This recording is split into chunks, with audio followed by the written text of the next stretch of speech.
दोस्तों, मैं अपने YouTube चैनल में आप सभी का स्वागत करती हूँ। एक छोटा सा प्यारा सा देवी गीत गाने जा रही हूँ। जैसा होगा कमेंट में जरूर लिखना। एक बेरिया आई तू मैया, एक बेरिया ना, एक बेरिया आई तू मैया, एक बेरिया ना, ए मैया मोरी नगरिया जय जय करवा बोली जा तू ना, ए मैया मोरी नगरिया जय जय करवा बोली जाती ना।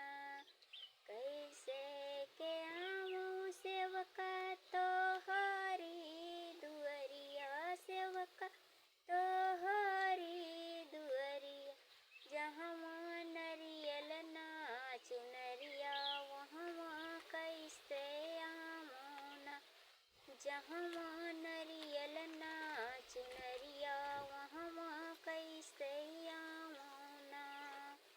एक बेरिया आई तू मैया, एक बेरिया ना, ए मैया मोरी नगरिया जय जय करवा बोली जा तू ना, ए मैया मोरी नगरिया जय जय करवा बोली जा तू ना।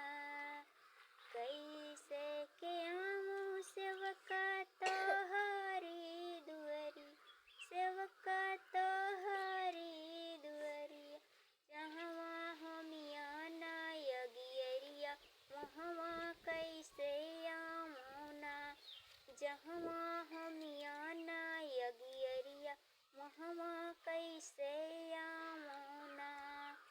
एक बेरिया आई तू मैया, एक बेरिया ना, ए मैया मोरी नगरिया जय जय करवा बोली जा तू ना, ए मैया मोरी नगरिया जय जय करवा बोली जा तू ना। कैसे के आऊँ सेवका